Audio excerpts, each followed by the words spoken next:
This episode of Profiles in Risk is sponsored by IA-Path. IA-Path, unlocking your adjusting superpowers. Go to iapath.com. This is Profiles in Risk.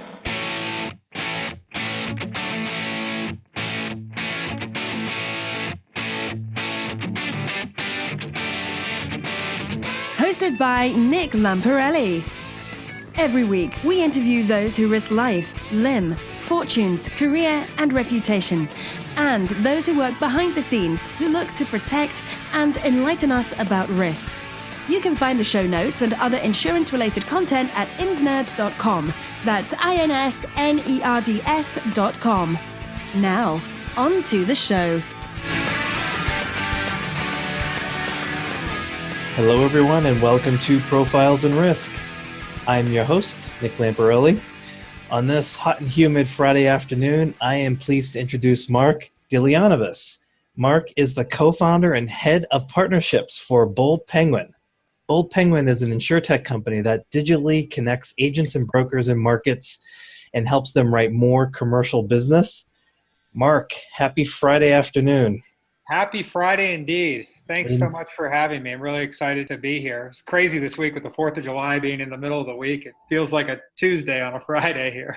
You know, the sad part of having the 4th of July in the middle of the week was, as last weekend was ending, I just instinctually thought, oh, this is going to be a pretty easy week because, well, Tuesday has to be quiet, right? And Thursday and Friday pretty much have to be quiet too because it's after a holiday. Who's going to go back to work? And yeah, I was pretty much swamped for 4 days of the week, and on that middle day, I had to work a little bit, so it was a bummer. Yeah, me too. I feel like today, Friday, was the busiest day of my week here. I feel the same way. Yeah, such a bummer. Marc, I want to go into Bold Penguin. I'm going to throw out for the audience proper disclosure. My daytime company has had conversations with Bold Penguin, so it's likely we're going to be a customer, but I don't think that's relevant to the conversation. So we'll jump in and just talk about Bold Penguin and what it is that you do. Can you describe in your own words what is Bold Penguin? Yeah, I'd love to. So Bold Penguin, what we like to say we're helping our partners take control of the commercial insurance experience and really giving them clarity in choosing their customers and confidence in where to buy. And when I talk about our partners, what I really mean is our agents and brokers that we work with that use the platform. And this could be anyone from, top 100 agent, broker. It could be your main street corner agent, an insurtech, an agent who sits in the four walls of the carrier, whomever. We're just trying to empower agents to be a better trusted advisor, more efficient, deliver more value to their customers, and really find and write more commercial insurance business in ways that are easiest for them. So that's our focus. So you're dealing predominantly in the commercial space. That makes a lot of sense to me. It's a lot more complicated type of business. Can you talk about how commercial business generally gets placed and why a solution like Bold Penguin is necessary in the market environment that we're in? Yeah, so back when we started all this, my background, I was a commercial insurance agent myself for a number of years. And the thing that I saw, and that my partners who co-founded Bold Penguin with me saw, that this is just very inefficient.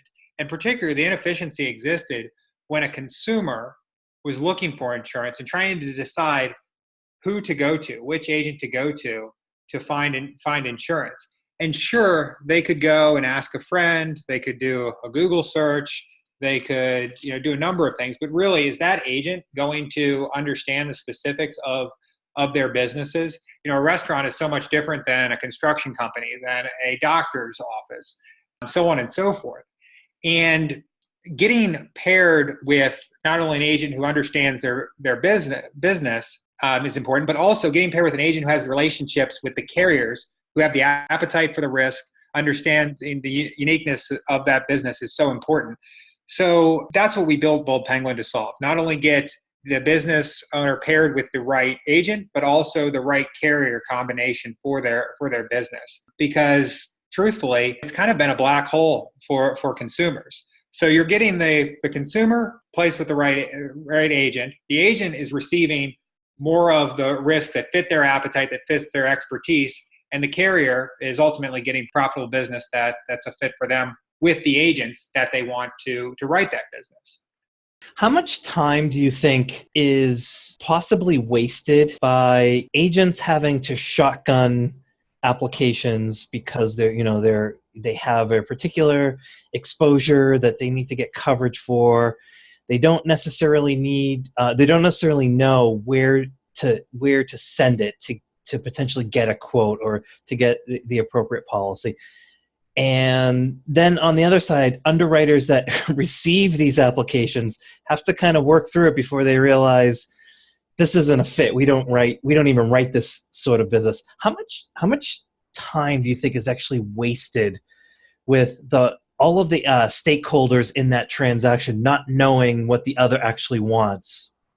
Oh my gosh. I mean, I don't even know if you can put a number on it because it's huge, right? It's the agent, them spending time keying it into various carrier systems, filling out accords, supplementals, sending it out. Then, like you said, you have the underwriters too. And it costs a tremendous amount of time, money. I mean, you could probably, what we said, with building Bold Penguin is, by making this more efficient, by being able to take a risk in, analyze it, look at all the critical data points, and then make a recommendation to the agent and say, hey, based off of what this risk looks like, this is the carrier you should be placing it with. By building those API integrations into the carriers to return the appetite, ask the underwriting questions up front, and get it in their hands, you're taking all that load off of the underwriter and helping them make decisions quickly. I mean, it's a number of full-time employees when you start to break it all down. Without a tool to do that, I mean, it's terribly inefficient. I just remember when I was an agent, even for a simple restaurant, a BOP for a restaurant, you're putting it into, State Auto System, you're going to Liberty, you're doing, Selective, Donegal, whomever, Travelers, so on and so forth. And you're doing that 3-4 times over every time. Not to mention, calling underwriters, following up, hey, is this ready? Do you need anything else? And then it's that ping pong match of getting those questions that the underwriter needs answered, taking them back to your customer, all leading up to the time where you actually can get a proposal for the coverage that is the best fit for your customer.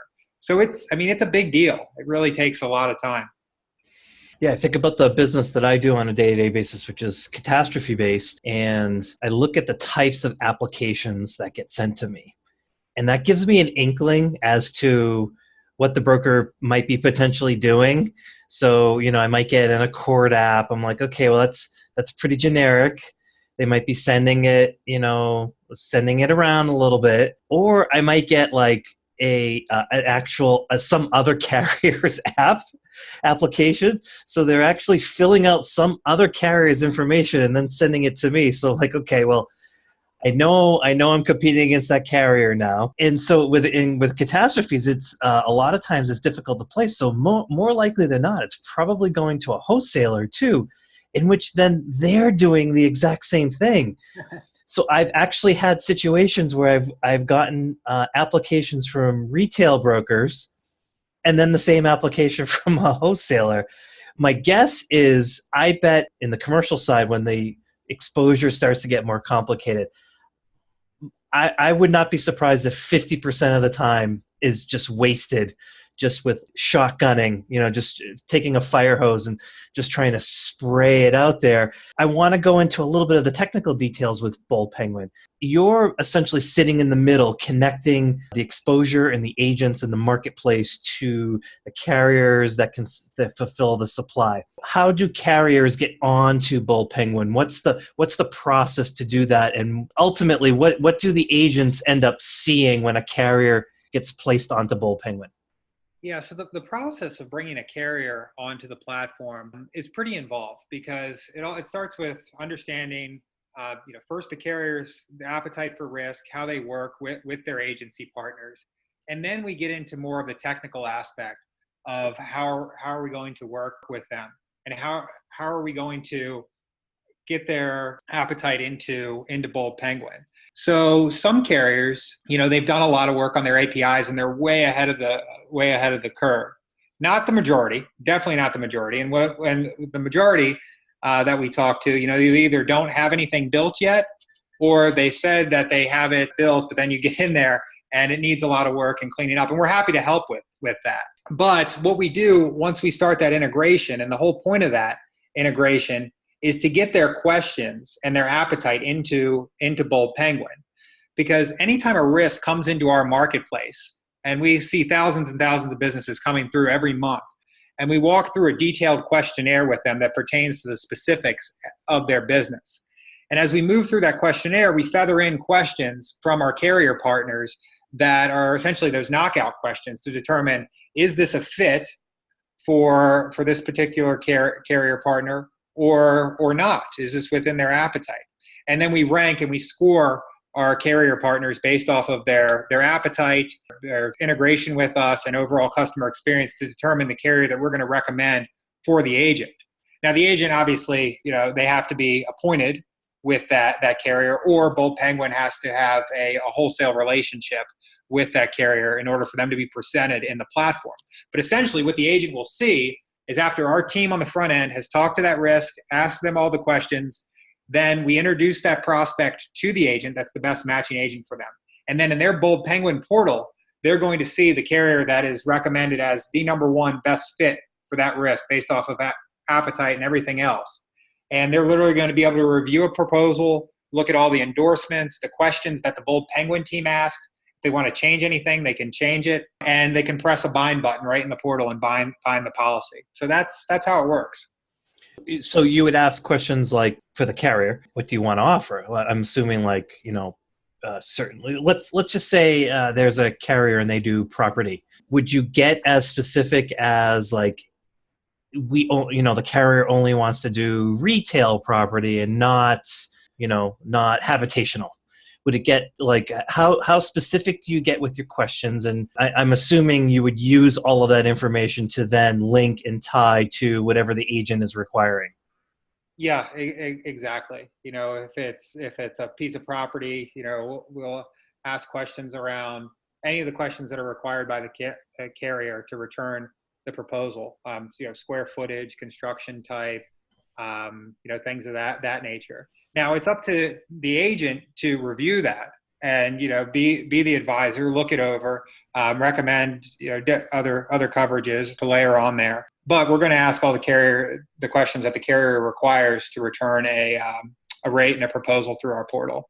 Okay, so now let's switch over to the agent or the broker, and from their perspective, you can't possibly have every carrier's application on the system and force the agent to kind of fill those all up. So how do you make the shortcut, the decisions to collect just enough information that you can feed it to your marketplace without overwhelming the agent and having them actually fill out every single carrier's application?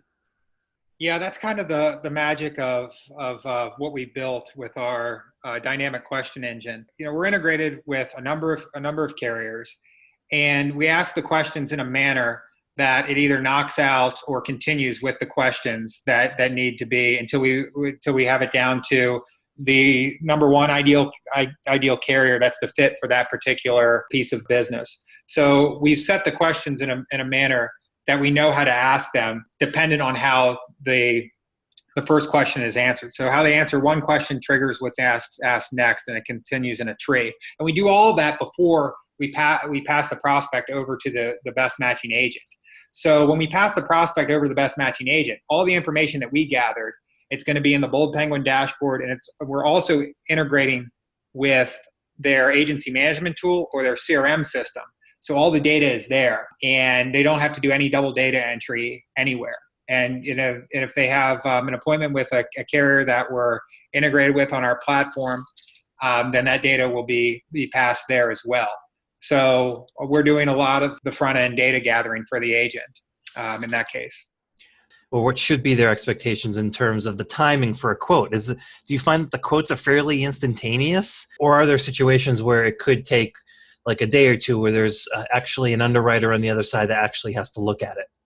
So our goal for the majority is to be fairly instantaneous for the classes of business that we can. And that's been our approach to start here. And in the demo that I host on Thursdays, I show how all of that works. But I'm sure there'll be some that are a little more involved and need some oversight. But our objective is to get it to be able to hit that bind button for the classes of businesses that the carriers have the appetite for that fit, and do it in real time. During when we bring them deliver the prospect to the agent.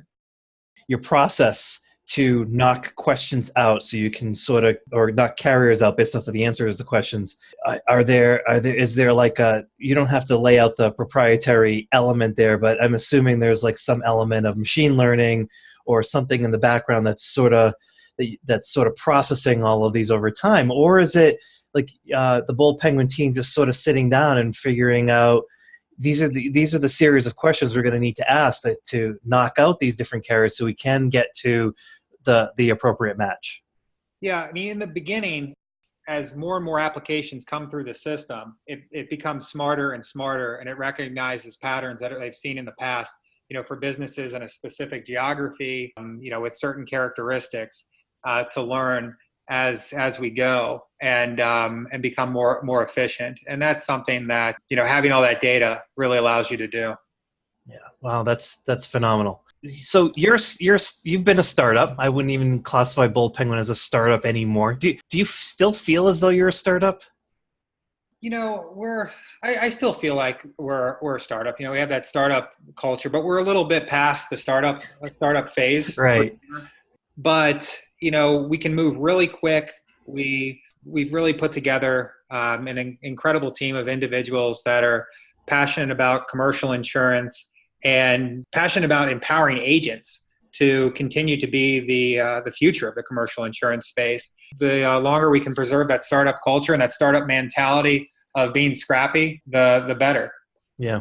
Some of your competitors would play devil's advocate, I think, and say, well, we don't think the agent or the broker is actually bringing the value that they used to bring into the marketplace. So we're going to build some technology and knock them out, and we're going to replace them with a digital platform. You've made the opposite bet, obviously.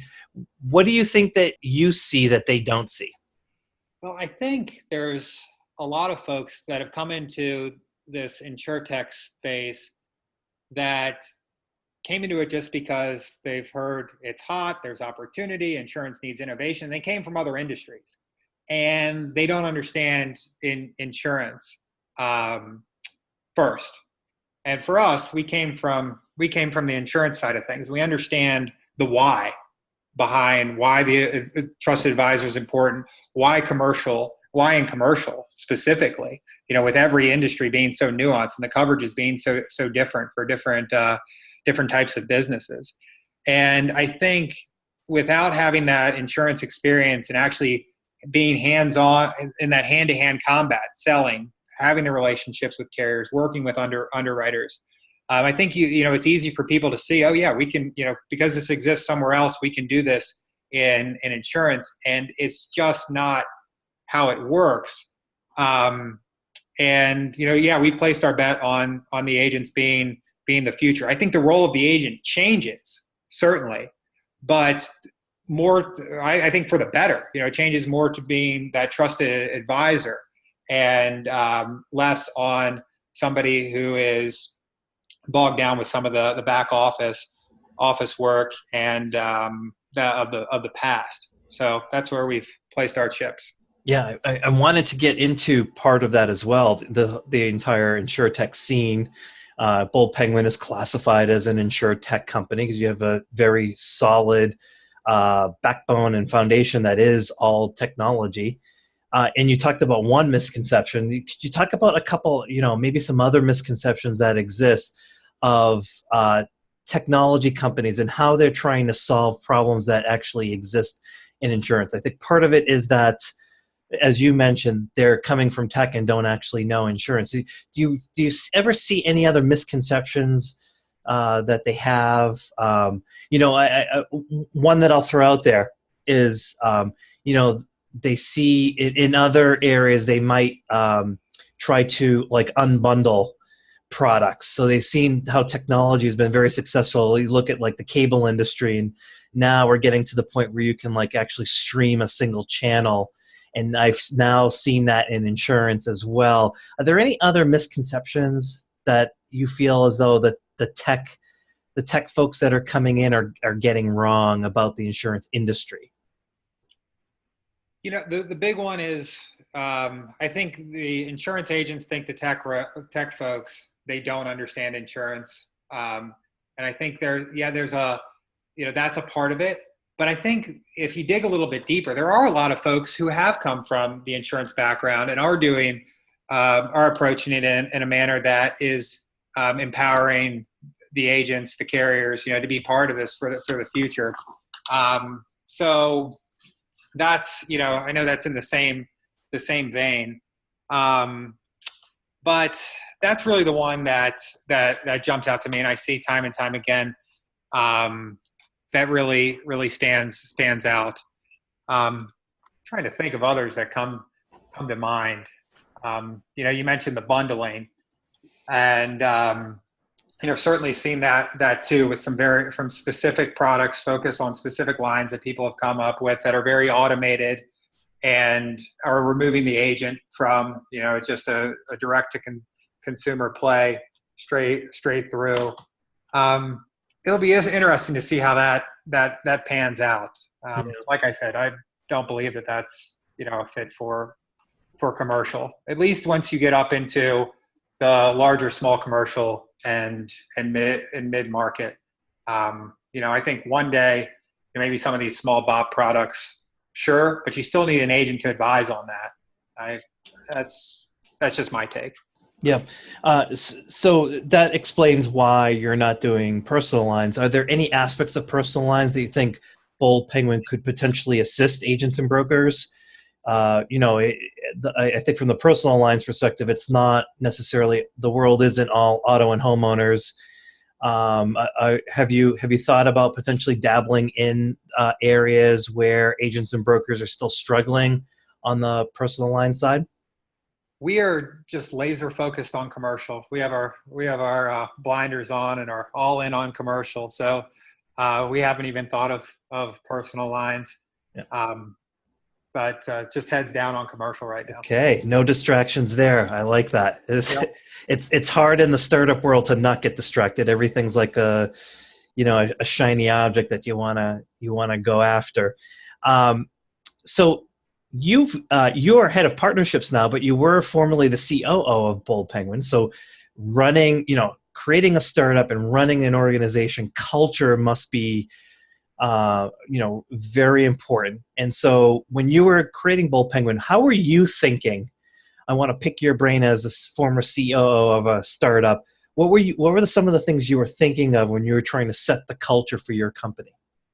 Yeah, culture is the most important thing in our company, in any company, to get right.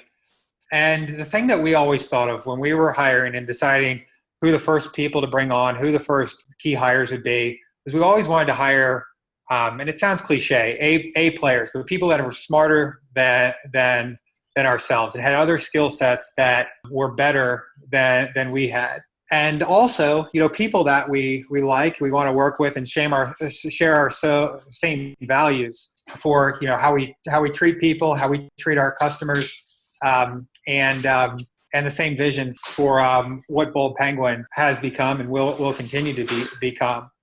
But I think the thing that we've always focused on is hiring smart A-level people and just being slow and methodical about that to make sure we're growing the team in that manner. And I think we've done a nice job building the culture thus far. People really enjoy being at the office. We just moved into a new space downtown Columbus. We have a lot of fun with it. We call our kitchen Cafe Antarctica. Everyone works in icebergs and glaciers, and we have fun with the penguin. Penguin puns. That's funny. When I was on your site looking at photos and the like, was that you in the Bold Penguin mascot uniform? That is me in the Bold Penguin mascot uniform. Yeah. So you actually walk the walk. Yeah, so that was for Halloween. I put that on every Monday morning. We do a Monday morning meeting, and I came out and surprised the group with the bull penguin costume there. So we have a lot of fun. A couple weeks ago, a colleague of mine, Chris, he put it on for a little LinkedIn gift that we made. So have fun with it. That's fantastic. So you talked a little bit about hiring A players, but could you talk a little bit about just recruiting strategies altogether? First, how big is Bull Penguin today? So we're just over 60 team members today. So you've approached and you're approaching like those key metric numbers where culture could begin to start breaking down because there's so many people. It's communication gets a little bit more difficult, so on and so forth. So how are you going about with recruiting the talent and thinking about how you're going to set your organization going forward as you continue to get bigger? Yeah, so we've made it a point to be really active in the community in Columbus and be out there at all of the different events that are going on, whether it be a local job fair, the Columbus Ruby Brigade for the developers. We host a lot of different events so people can get to know us in very casual settings, and make sure we get to like each other before we start doing any interviews or anything like that. So we've really focused on being active in the community and getting people to know us as an employer. And establishing that brand. So that's really gone a long way. And just showing people that, hey, insurance is really cool. There's a lot of opportunity in this space, and it isn't what you expect. And just trying to have fun with it and not take ourselves too seriously.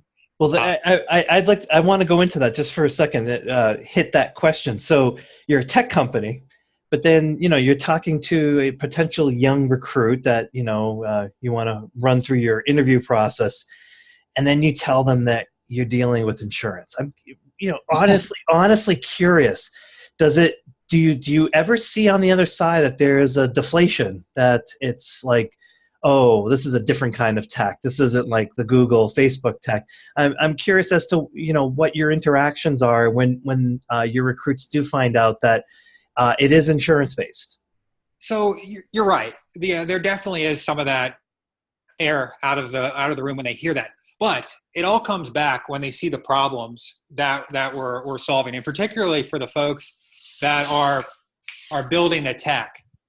And when they see what the problems are and the complexity level and what actually exists today and the opportunity to change that, that's when you see the light bulbs start going off, and that's where the excitement comes back in. Once they get into it, once they sit with some of our engineers and some of the people that are building it, and they show them the problems that they're working on and the opportunities to really make a mark and make a change and have your fingerprints on something really special that hasn't been done before, that's appealing. I don't think you have to be, a Google of the world. As long as you're solving complex, interesting problems, you're going to attract talent once they see that and get their head around what's being done. Insurance just sits there and kind of seems like this boring, monotonous thing, but as my good friend and podcaster David Wright says, insurance is like infinitesimally difficult. Like it's incredibly challenging. If you look at what the problem it is that you're trying to solve, it's immensely difficult. And wrapping tech around it and machine learning or decision making and things like that, to me it's a no-brainer. I can definitely see how a young person, once they see that part of it, says, oh, I want to be a part of that. It's maybe it's not trying to get a man to the moon, but it's still incredibly difficult, challenging, and rewarding as well. So I love that part of it. I'm glad you guys have, put a lot of attention on that. It's something that we, at Insurance Nerds, we focus and preach a lot about is getting the employee to come in is one thing, getting them to stay is something else. And to get them to stay, especially younger younger employees, millennials, Gen Zers, they have to know that they're contributing to the greater cause, and they're just not a cog in, the bigger machine. So I congratulate you for that. And Marc, this is the part of the podcast where I transition over to a more personal side. We already know that you like to wear penguin suits, so I'll put a few photos of that on the show notes. But this is the part where we get to learn a little bit about Marc and who he is, and not just as the co-founder of Bull Penguin. So a question I like to ask all of my guests is when you aren't working, what do you enjoy doing? So really anything that's outdoors. Really like outdoor sports. Skiing in the winter. My girlfriend and I just got back from a trip to Costa Rica to go surfing down there for a couple days, which was a lot of fun. Wait, hold on. Where are you originally from? So I'm from Annapolis, Maryland, and I moved to Columbus just over a year ago. Before that, I was commuting back and forth. So yeah, there's no water in Columbus. So how did you learn how to surf? Growing up in Maryland. Maryland has waves. Yep, it's right on. From Annapolis to the Atlantic Ocean, it's about an hour and a half, 2 hours. So surfing, kite surfing. Got it. The Chesapeake Bay is great for that. So that's my thing. Good. No, that's awesome. That's I'm trying to get a surfer onto Profiles in Risk because I want to talk about like how freaking dangerous it is. And being dangerous is also being fun, but how do you perform risk calculations? Like you're for big wave surfers, your life is your life is at risk. So, how do they take those necessary precautions? So for everyone that's listening, somewhere down the road, we will get a surfer on to big wave surfer to talk about those things and the risk of life and limb. So Marc, what tools or techniques do you use to stay productive and or organized? So number one for me is a strong CRM to manage. Part of being a head of partnerships is I manage our marketplace contributor partners, the partners and agents. When they come across risks that don't fit their appetite, they can send them in to our marketplace and get compensated for that. So I use ProsperWorks for that. It's really nice. It looks like all the Google tools, so it works really well to manage a pipeline and everything like that. And then it has a neat tool that layers on top of it called Just Call, that you can call right from any website that has a phone number on. You can call right through the app. Organize who you're calling and follow up with. Those are my top two. And then beyond that, I really like the simplicity of Wunderlist for just tasks that need to get done in a given week or day. Those are my favorites right now. Yeah, we use Wunderlist in my day job at Rethought, and my co-founder has warned me a few times. Is like, don't get comfortable with it. Microsoft bought them. Somehow Microsoft will screw them up. So I hope not, because it's probably the best task app that I've used, because it syncs with all of your devices. It's online, and it's got a very simplistic user interface. So I'll put those on the show notes for any listeners that's never used it, with the caveat that Microsoft could screw this up at the end of the day anyway. So, so Marc, my final question to you is, our listeners love hearing what our guests are reading for books. I've used this as a way to, I've purchased so many books from what my guests have mentioned. So I've learned a lot, and I'm curious as to what books that you have found personally influential in your business and or business and or personal lives. And that could be anything, any book that you found that's actually been helpful or very influential in what you do and who you are. So, gosh, I could go on about this for a while. For my business life, I just finished a book, Ray Dalio's book called Principles, that recently came out. And that was just incredible. I recommend that to anyone. And my co-founder, Ben Clark, he recommended that book to me. And it's really amazing to see how Ray managed Bridgewater, that organization, from a cultural standpoint, how he hired, really pulls back the veil on how he thinks about life and work in general, and just his principles for managing people, growing a company, building an organization. Just a fantastic book. The other one that I really like was Delivering Happiness, story about Zappos and how Zappos came about and how they run their culture. So those two for professional. Personal, one of my favorite books that I read back when I was in college, it inspired me to start running, was Confessions of an All-Night Runner by Dean Karnazes. And I read that book and I decided, this guy's running 100 plus marathons at a time, 100 plus miles at a time. I'm going to sign up for a marathon. So I decided to sign up and run my first marathon after reading that book. And that was the first running race that I ever ran. Wait. You went from not being a runner or not running to running a marathon? Yeah, that book was so inspiring. It's like this guy is running all night, not sleeping, eating pizza, and I just said, you know what? I'm just going to figure out how to do this and just start running here. How did you do? So, I trained for it, but not well, to be honest. I trained all summer, and I ran it in like 4 hours and 30 minutes, and then at the last mile, I don't know what happened. I blacked completely out. I couldn't see. I had to sit down on the guardrail. It was a Marine Corps marathon in Washington, D.C. And I sat on the guardrail for 30 minutes at the end of the race. And I walked to the finish eventually. But it was not a good first marathon. Have you run marathons since? I did one more after that. And then I've done 3 half Ironmans since.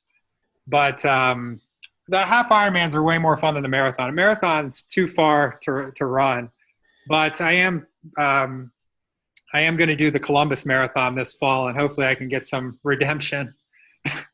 Wow, that is crazy. Regardless of how you think of it, that is an amazing accomplishment, considering that most people, including myself, have never run a marathon. And for you, even though you trained for it, it was still your first attempt, endeavor to do something like that, and that you even finished is like an absolutely amazing accomplishment without dying. Yeah, that's how I feel. Just happy I got through it and didn't kick the bucket in the process. Wow, that's awesome. That's awesome. Marc, I want to respect your time. We've come to the end of the podcast, and I appreciate you taking time out of your Friday before happy hour probably to talk about Bold Penguin. We have, insurtechs in a way. Bold Penguin, along with Ask Kodiak and a bunch of other companies, have become like, that fun insurtech safari with the animal names. And we have interviewed Ilya Bodner, your other co-founder, who's been on this. I'll just throw the link up to that. You're definitely, what strikes me about Bold Penguin is that in tech, a lot of folks have come out to try to create marketplaces. And in insurance, it's been done a whole bunch of times, folks trying to create platforms. And they've always, all those platforms have essentially fallen on their face. And Bold Penguin truly and legitimately seems like that sort of platform that there's been, that has learned from the past, but there's so much insurance knowledge in there and tech knowledge. All of the pieces have seemed to come into place, and what it is that you're doing seems to be on firm footing. Again, I'm hoping to be a customer soon, so there's a method to my madness. But I appreciate not only you coming onto the show, but you being forthright with the audience and also sharing what you've learned and how it is that you're trying to do everything. I really enjoyed it. Thank you so much for having me, and we'll look forward to continuing the conversation in the future here. Same. My guest this week has been Marc DeLeonibus of Bold Penguin. Marc, thanks again. Thanks a lot. Have a good one.